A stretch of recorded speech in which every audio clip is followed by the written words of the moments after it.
Bueno, buenas tardes a todos. Por favor, vayan colocando su asistencia en el chat. Hay varios de ustedes que en sesiones pasadas los he visto por la plantilla que está a la derecha, donde viene la imagen que tienen algunos, y que incluso no se han puesto asistencia ese día. Entonces, ojo con eso, porque son las asistencias de clase. Vayan poniendo su asistencia, por favor, ya saben, nombre, apellido, nombre.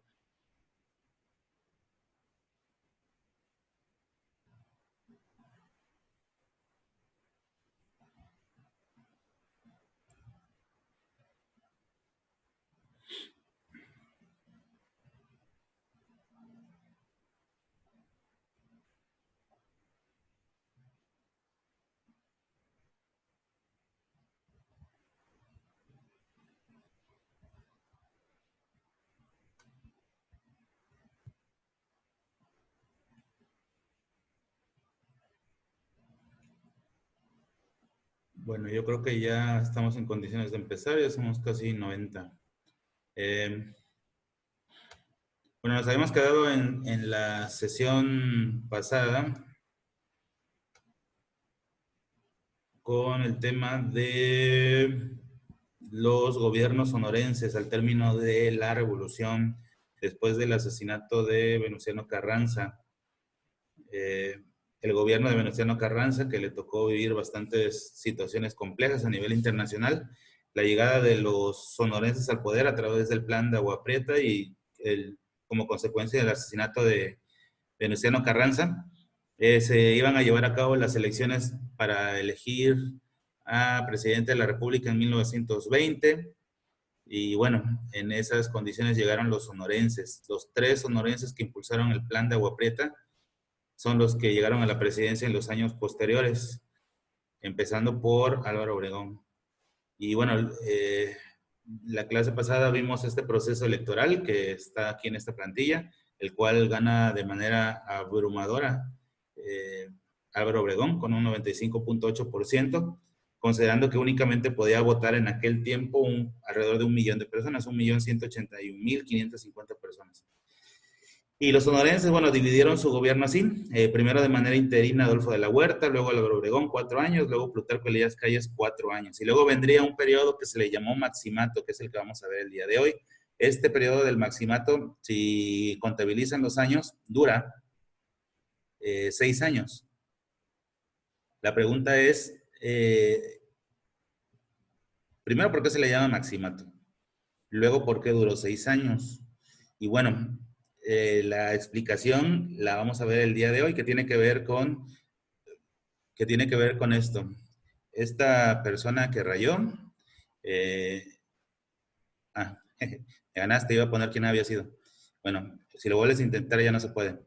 Pero bueno, nada más para que sepan. Qué bueno que me recordaste hacerlo. En el caso del maximato, fueron 3 presidentes los que gobernaron. Ellos gobernaron, pero en realidad no ejercieron el poder, era más bien una pantalla. El que gobernaba realmente y estuvo detrás de estos gobiernos fue el gobierno de Plutarco Elías Calles, que fue lo último que vimos la clase pasada, que consistió también en un video de Clio. Este presidente, Plutarco Elías Calles, gobernó detrás del poder porque, a pesar de que tenía una enorme necesidad por tener el poder, no quiso romper la Constitución, no quiso fallar a los principios de la Constitución enmarcados y establecidos en la recién Constitución de 1917. Y por esa razón no se postula él a la presidencia, no se quiere perpetuar en el poder, no se quiere convertir en dictador, pero termina gobernando 6 años más después de sus 4 años de periodo. Si sacamos cuentas reales de Plutarco Elías Calles, gobernó 10 años, por así decirlo. 4 años de su gobierno normal, más 6 años más en donde otras personas estuvieron detrás gobernándolo. Y bueno, eso es a lo que llamamos el maximato, que es lo que vamos a ver en la clase del día de hoy. Bueno, el tema es el maximato, las cosas que tienen que entregar como actividad en Drive, convertido en PDF, ya saben, son las notas de clase y una actividad en el libro en la página 124. Espero dar tiempo para poder ver las preguntas de la 124. Si no, ya saben que son estas preguntas en el libro y se desprenden de la clase del día de hoy. ¿Qué más? Bueno, eso es todo en cuanto a lo de la presentación del tema. A recordar esta parte de acá, por cierto, el que rayó la pantalla, bueno, aquí está todos los días puesto esto. Lo voy a considerar un error mío porque todos los días yo la bloqueo, pero hoy por alguna razón me distraje. Hay maneras de ver quién lo escribió. Estaba a punto de hacerlo cuando lo quitaron. Entonces, bueno, esto es súper sancionado. Por cierto, si hubiera salido ahí el nombre de la persona, pues tendríamos que relacionarlo con su calificación. Son cosas que ya saben, ¿eh? No es ninguna política restrictiva ni nada. Es como si en un salón de clases se para un alumno y te apaga la computadora cuando estás exponiendo. Así equivale eso, ¿no? Entonces, bueno, considerar respetar eso porque sí va a ser sancionado de manera fuerte. Nosotros en esta escuela, a diferencia de otros lugares, no estamos teniendo tareas en un lugar para subirlas, estamos teniendo clases y hay que respetar las normativas de la clase, tanto ustedes como también nosotros lo estamos haciendo. ¿Qué más? La imagen esta representa visualmente qué es el maximato. Vean, estos son los 3 presidentes que estuvieron en turno gobernando sin realmente ellos gobernar. Eran como una especie de marionetas de quien realmente gobernaba. ¿Quién estaba detrás del telón? ¿Quién estaba acá arriba, escondido, realmente moviendo los hilos de estas marionetas? Pues el personaje que ya mencionamos, Plutarco Elías Calles. El militar con una gran influencia en el ámbito militar que le permitió tener ese poder para poder hacer esto que está aquí, en donde estos 3 presidentes, bajo supuesto gobierno, estuvieron recibiendo las órdenes dictadas por parte de Plutarco Elías Calles. Entonces, Plutarco Elías Calles vendría a sumarse a estos presidentes que hemos tenido y que se han convertido en dictadores. Tal es el caso en el caso de Santa Anna, en el caso de Porfirio Díaz, de Benito Juárez, por cierto, y de Venustiano Carranza, que además de gobernar desde el 17, en realidad gobierna desde el 14 en algunas regiones del país, aunque sin tener el amparo de la Constitución. Pero a partir de 1914, después del fracaso de la Convención de Aguascalientes, Venustiano Carranza gobierna el país, pero de manera ilegítima, ¿no? Porque no tenía el respaldo de la Constitución. Y se le suman a ellos el caso este de Plutarco Elías Calles. Entonces, bueno, esos son los 3 títeres del maximato. Vamos a hablar acerca de lo que hicieron cada uno de estos personajes, que son los que están aquí, con su representación gráfica. Ya en la modernidad, desde hace ya algunas clases, ya estamos hablando de pinturas y no de representaciones gráficas, ¿no? Recordar que la pintura como tal tuvo su auge o empezó a desarrollarse de manera muy importante desde los años 1800.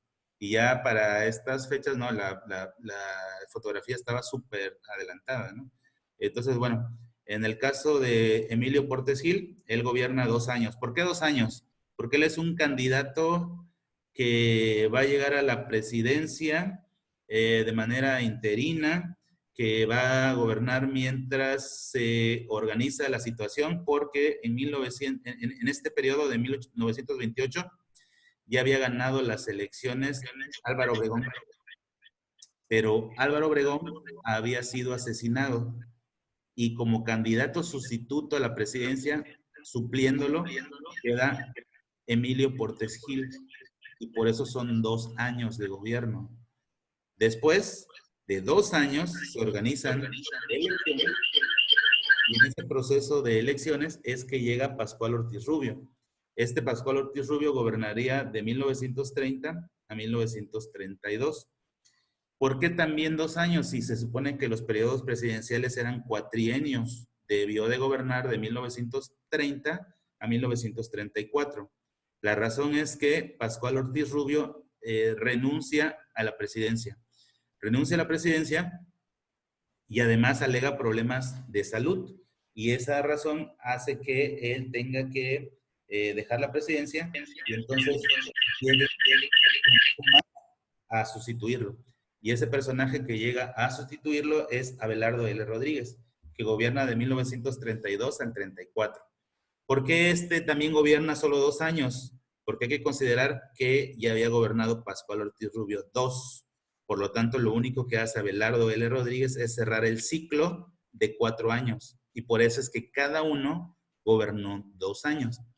Y todo fue acomodado así por intereses de Plutarco Elías Calles, que se hacía llamar a sí mismo el jefe máximo de la revolución. Porque él decía, él había participado en la revolución, él había participado como militar en la lucha armada, y él decía que todos los grandes íconos de la revolución habían muerto, habían sido asesinados, habían incluso sido muertos a traición. Y en el caso de Plutarco Elías Calles, nada sucedió con él. Y por eso es que él se autoproclama el verdadero jefe máximo de la revolución. No es un Villa, un Zapata, un Carranza, un Obregón, un Madero. Él se siente por encima de todos ellos. Y es que se proclama jefe máximo de la revolución y de ahí el nombre de Maximato. Ahora ya saben por qué son solamente 2 años de cada gobierno, ya lo expliqué. Ahora hablaremos de cada uno de esos personajes, empezando por Emilio Portes Gil. A partir de aquí, pueden poner como subtítulo y a partir de aquí, ideas principales respecto a qué hizo Emilio Portes Gil. Les voy a hablar acerca de acciones de gobierno, que a pesar de tener un corto periodo de 2 años de gobierno, algunos de ellos hicieron cosas interesantes. Si se dan cuenta, todos ellos están vestidos de civiles.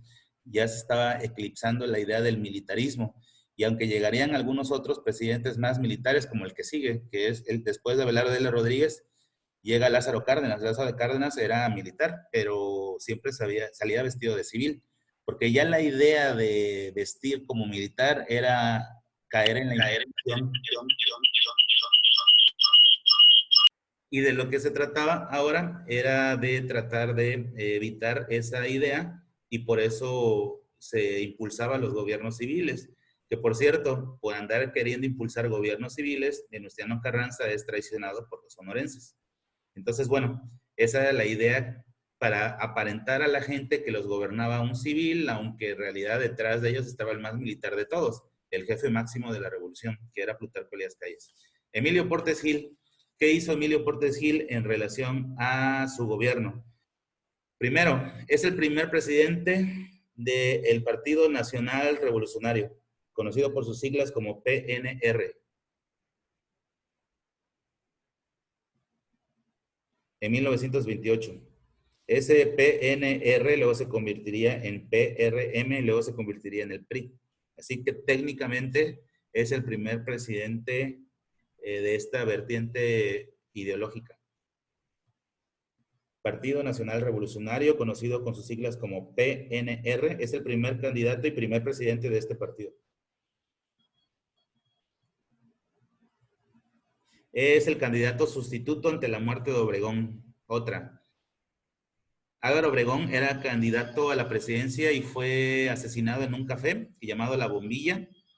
Se supone que un joven le está hábil con el lápiz, le está haciendo un dibujo a lápiz, se le queda viendo y empieza a plasmar en una hoja. Empieza a plasmar en una hoja su retrato y le pide a los guardias de seguridad acercarse para entregarle el dibujo y en ese momento aprovecha para dispararle y quitarle la vida a Álvaro Obregón. Y bien curioso, ¿no? Porque Álvaro Obregón había estado al frente de diferentes batallas, había salvado la vida muchas veces, le habían amputado el brazo derecho por la bala de una metralla, de una explosión, había sufrido diferentes heridas a lo largo de las batallas de la Revolución y muere sentado en una silla en un café. La mayoría pensaría que iba a morir sentado en una silla de un caballo. Y muere en este café de La Bombilla en la Ciudad de México cuando ya es candidato electo. Ya había triunfado, pero todavía no empezaba su gobierno. Y en ese lapso entre que ya gané las elecciones y apenas voy a llegar a la presidencia, es cuando es asesinado Álvaro Obregón y por eso llega Emilio Portes Gil como candidato sustituto. ¿Qué más le toca a Emilio Portes Gil? Bueno, le toca una rebelión por parte de militares obregonistas que no lo querían. Todavía había simpatizantes de Álvaro Obregón y se levantaron en armas, crearon un plan para los de Olimpiada. Es importante este plan, que es casi desconocido. Es el plan de Hermosillo. El plan de Hermosillo es una rebelión de militares obregonistas en contra de Emilio Portes Gil. Y eso ocurre una vez llega a la presidencia, en el año de 1928. Entonces, hasta ahorita van 3 notas. Él es el candidato sustituto de Álvaro Obregón, es el primer candidato del PNR y además se levantan en contra de él militares obregonistas a través del Plan de Hermosillo, a partir de 1928. Otra, le toca también a él hacer pacificación del país, se le conoce con el nombre de amnistía. Amnistía, con MN, significa otorgarles el perdón a los que cometieron algún delito a cambio de la pacificación. ¿A quién le ofreció amnistía? A los de la Guerra Cristera.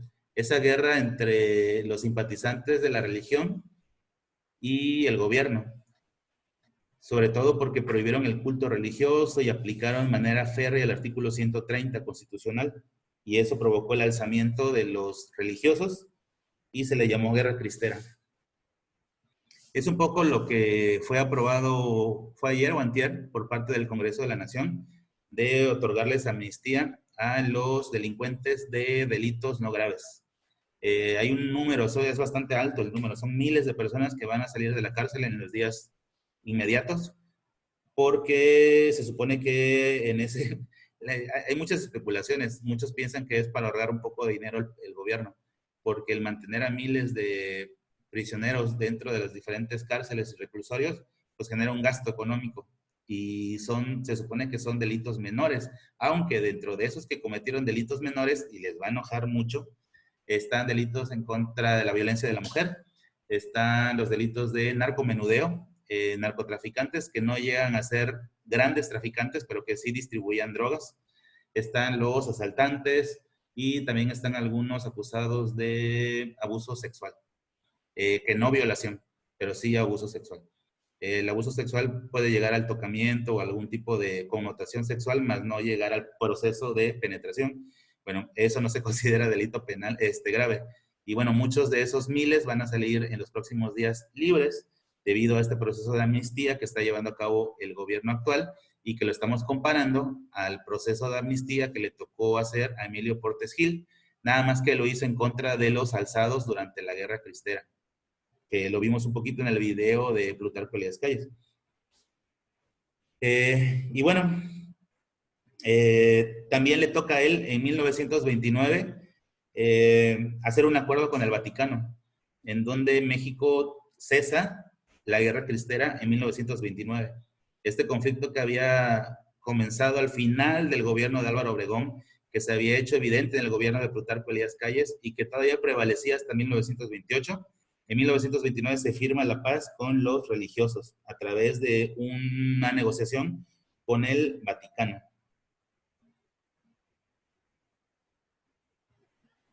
También le tocó a él, como último aporte, hacer una negociación con la UNAM, que no se llamaba UNAM, se llamaba Universidad Nacional Mexicana, UNM. Le faltaba una A nuestra UNAM. Y se alzaron en una huelga, los estudiantes de la UNAM exigieron la autonomía de la educación dentro de la universidad. Hicieron paro y dijeron, no pasa nada, deja que no tengan clases unos días.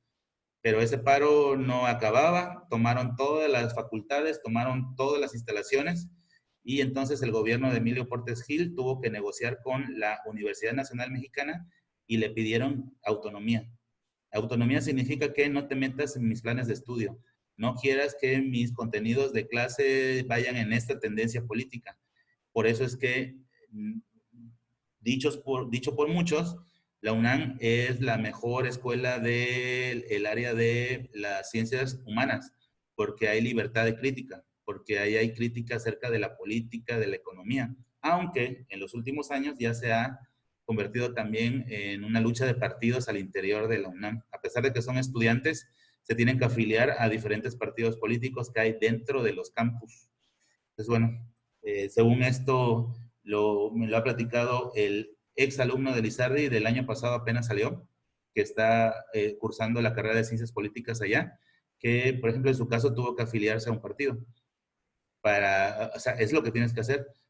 Entonces, bueno, los estudiantes de la UNAM se organizaron tan bien que lograron su autonomía. A partir de ese momento, de ese año, Y debido a la huelga de 1929, la UNAM empezó a llamarse a partir de ahí Universidad Nacional Autónoma de México.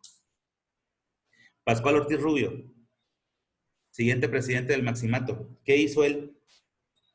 Para comenzar, es elegido por el llamado dedazo que siempre caracterizó al PNR, PRM y PRI. ¿Qué significa el dedazo? Que el que está en el poder señala quién va a ser su sucesor. No hay democracia. No hay una junta interna en donde se decide quién va a ser el sucesor a la presidencia. Pascual Ortiz Rubio entonces se convierte en presidente por dedazo de Emilio Portes Gil, no, por dedazo de Plutarco Elías Calles, que es el que estaba detrás de ellos. Entonces es el primer candidato por dedazo. Dedazo significa que el presidente lo señala con el dedo y elige quién será el próximo sucesor.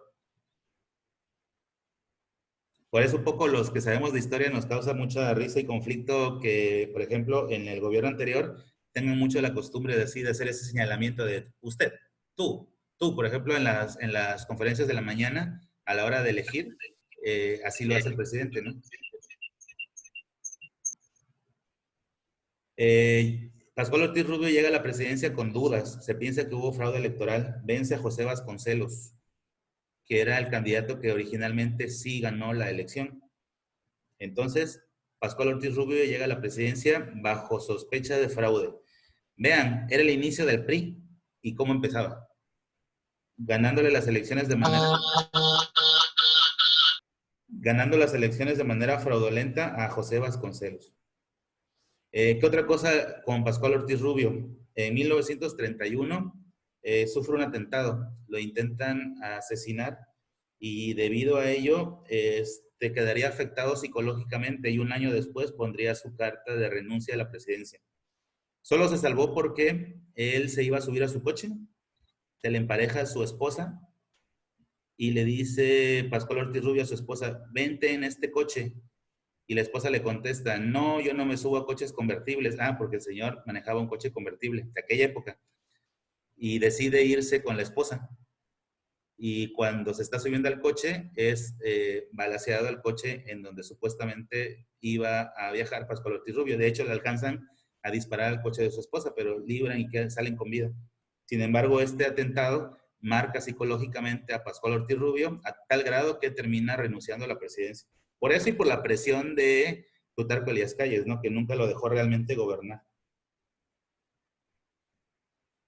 Cosas positivas, la única cosa positiva que podríamos decir que hizo, amplió la red telefónica. La red telefónica que era incipiente todavía y que muy pocas casas tenían acceso a la red telefónica, amplía la red telefónica Pascual Ortiz Rubio.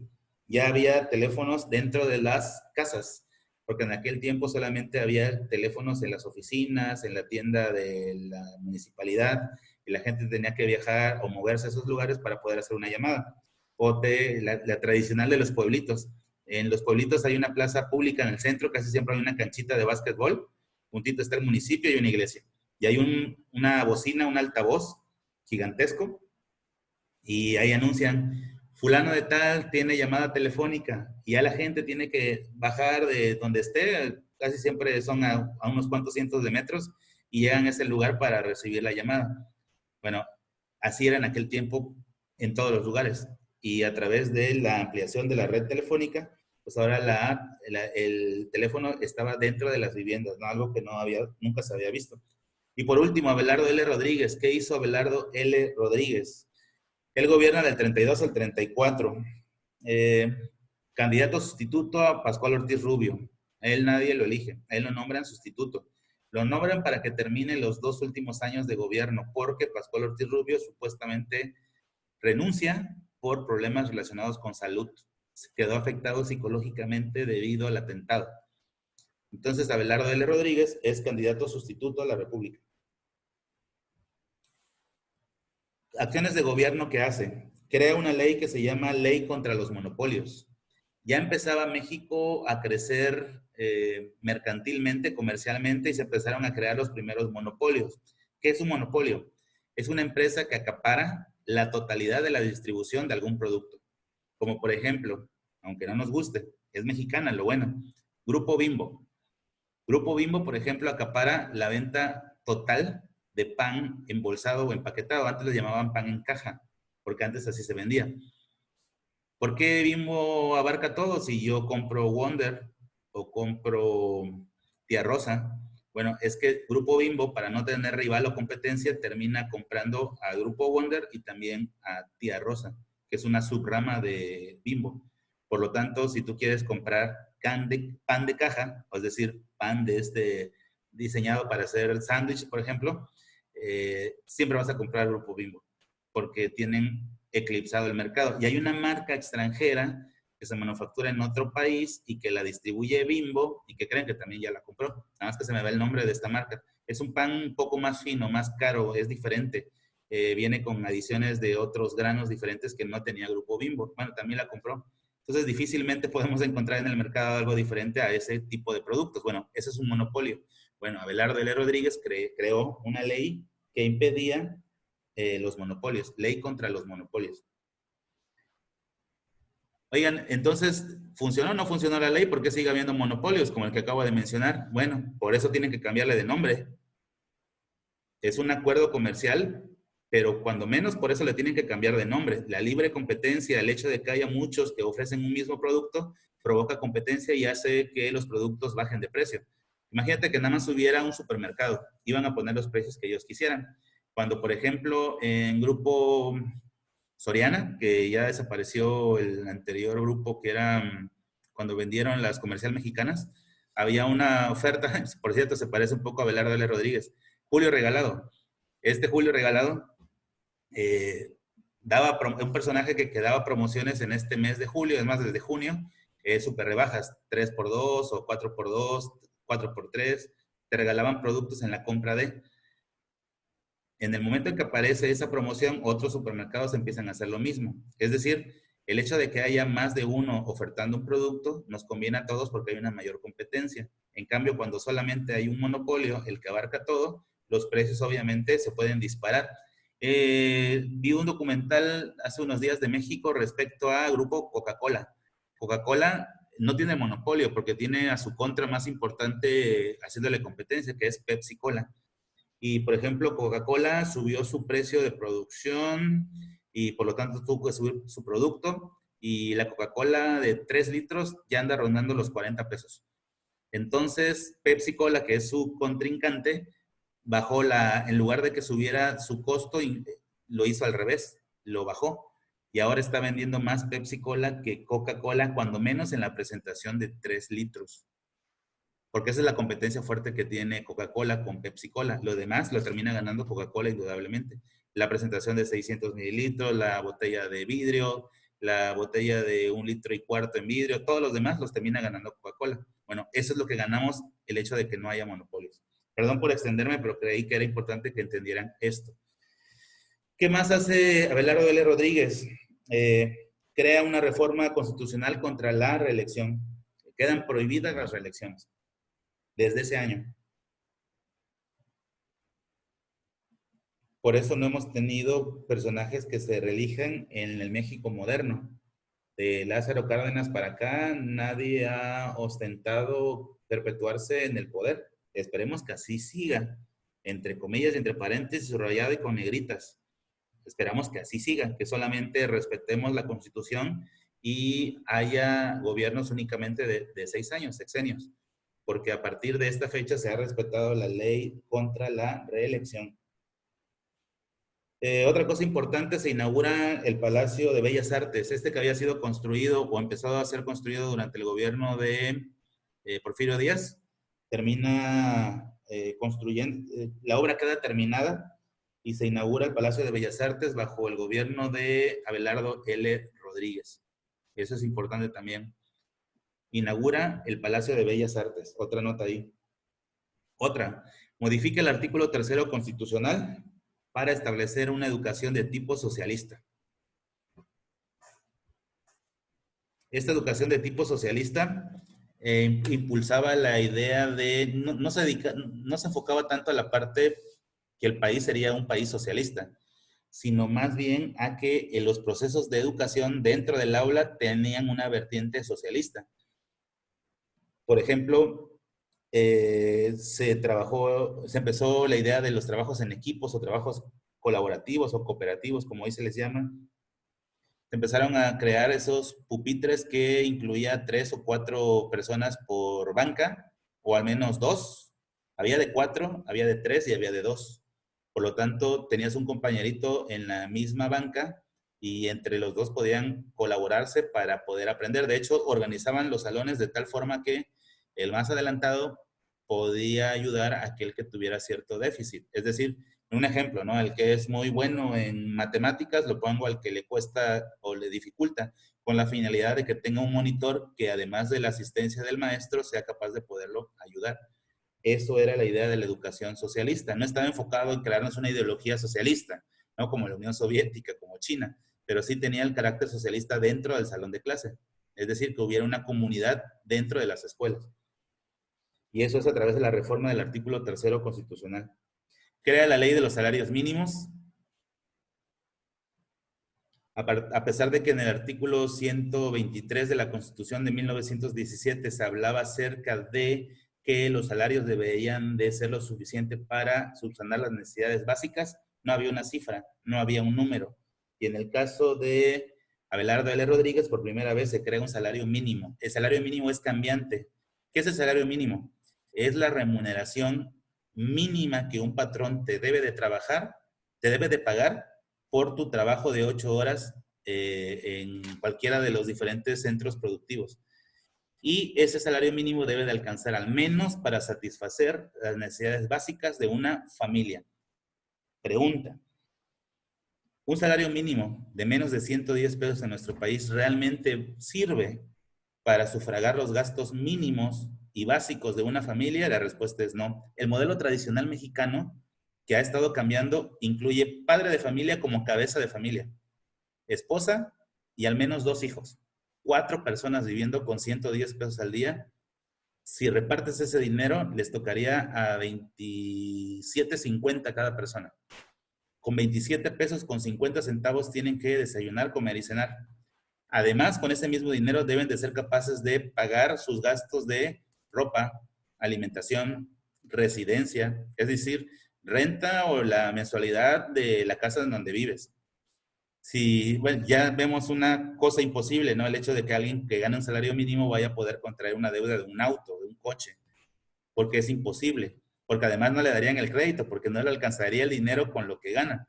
Entonces, nuestro salario mínimo en realidad es insuficiente. Está basado en un cálculo equivocado, en donde es lo que hace falta reformar en la Constitución.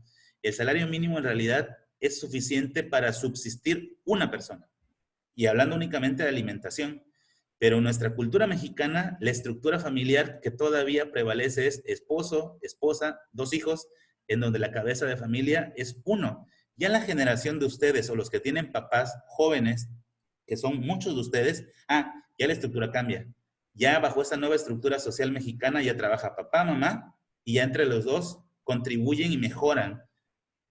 Pero la generación anterior vivía con esas situaciones y esas carencias. Ahora, hay que aclarar algo, ¿eh?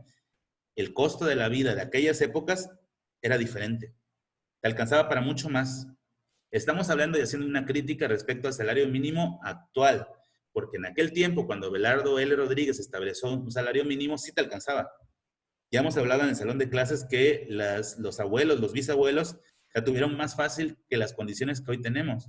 Hoy en día es muy complicado para los que van dentro de poco a estudiar la carrera y luego a incorporarse al sector productivo, es bien difícil. Les va a tocar vivirlo. Con la situación económica que estamos viviendo, producto de la baja del petróleo y la pandemia del COVID-19, todavía se hace más profunda esta crisis, este cisma que vamos a estar viviendo. Miren, ojalá que lo que yo diga no sea cierto, pero estamos a punto de pasar un proceso parecido a lo que ocurrió en el año de 1929, cuando el crack de la economía norteamericana, ese quiebre en la economía norteamericana, cuando la Bolsa de Valores de Nueva York eh, trajo consecuencias en todo el mundo. Hubo una contracción económica, desempleo y todos los vicios que trae el desempleo, ¿no? Como inseguridad, movilidad, migración, ¿sí? Bueno, debido a las condiciones que estamos viendo hoy en día, es muy probable que caminemos y transitemos hacia allá la mayoría de los países del mundo, incluyendo el nuestro. Y a pesar de que nuestra economía no está tan petrolizada como en otros tiempos, que eso no es onda del presidente actual, ¿eh? La economía dejó de ser petrolizada desde los sexenios anteriores. Este presidente únicamente heredó el 17% del Producto Interno Bruto gracias al petróleo. Pero el petróleo ahora no vale o tiene un costo muy bajo. Entonces, eso va a provocar una crisis económica a pesar de que solamente dependemos 17% del petróleo. Pero, ¿qué pasa con los mexicanos que están en Estados Unidos mandando dinero? Esa sí es la principal fuente de riqueza. En Estados Unidos están dejando de trabajar. Millones de personas están perdiendo el empleo en Estados Unidos y entre esos millones, muchos mexicanos. Entonces, sí se va a ver afectado esa situación en los años y meses posteriores a esta fecha, ¿no? Ojalá que no nos impacte tanto, pero bueno, esa es la ley de los salarios mínimos por parte de Abelardo L. Rodríguez. Y bueno, también crea el Fondo Hipotecario y de Obras Públicas, un banco que otorga créditos a los emprendedores. Fondo del banco, no, Fondo de Banco Hipotecario y de Obras Públicas. Eso lo crea Abelardo L. Rodríguez. Y esas son las cosas más importantes que hace este presidente. Si vemos, creo que a diferencia de los anteriores, hace obras bastante interesantes, ¿no? Creo que cada uno, a pesar de solamente gobernar durante 2 años, sí, México estaba caminando de manera muy lenta. Imagínense como un ferrocarril, como una maquinita de ferrocarril, de esas de vapor de antes, ¿no? Que cuando recién arrancan apenas van agarrando ritmo, van agarrando velocidad y poco a poco están caminando cada vez más rápido, haciendo revoluciones más rápidas hasta que alcanzan cierta velocidad. Bueno, nuestro país empezaba apenas a caminar después del proceso de la revolución. Faltarían todavía la llegada de un personaje muy importante que haría que esta maquinita llamada México caminara a ritmos mucho más altos. Y me estoy refiriendo a la llegada y ascenso de este presidente, que para muchos es considerado el mejor presidente que hemos tenido, porque a diferencia de Porfirio Díaz, que lo hizo muy bien los primeros gobiernos, puedo decir que las primeras 2 décadas, la última estuvo llena de cosas terribles, ¿no? La represión, la falta de oportunidades al campesino, las tiendas de raya, los asesinatos, la persecución en contra de la opinión pública. Eso lo deja rezagado en comparación a Lázaro Cárdenas. Lázaro Cárdenas, para comenzar, vean el periodo presidencial. Establecen en el gobierno anterior, en este gobierno, que los periodos presidenciales deberían de ser de 6 años. ¿Por qué? Porque en 4 años no es suficiente para que se logren ver las acciones de gobierno. Y entonces, a partir de Lázaro Cárdenas, previa enmienda a la Constitución, los periodos presidenciales serían sexenales, 6 años. Y entonces pierde poder Plutarco Elías Calles, termina su gobierno, termina el maximato donde él manipuló a estos 3 presidentes, cae Plutarco Elías Calles, llega o asciende al poder Lázaro Cárdenas. Lázaro Cárdenas se piensa que va a ser otra vez un títere de este personaje, pero Lázaro Cárdenas resulta que no, que es un presidente que a pesar de ser militar tiene amplias nociones de economía y de política pública. Y bueno, una de las primeras acciones que hace es quitarse de encima a Plutarco Elías Calles, que todavía quería influir en él. Y tal como vieron en el video anterior de Plutarco Elías Calles, es expulsado de Estados Unidos, es repatriado años después con Manuel Ávila Camacho para hacerle frente a la Segunda Guerra Mundial, porque se necesitaba del apoyo moral de personajes como él, que había sido el jefe máximo de la revolución. Entonces ahí termina la vida del maximato y la llegada de Lázaro Cárdenas al poder. Y bueno, la actividad es esta. Las notas que tomaron de clase y la página 124 del libro. Entonces, chequen el libro, tiene que ver con el tema de hoy. La contestación del libro tiene que ver con el tema que vimos el día de hoy. Y bueno, eso sería todo por la semana en cuanto a la materia.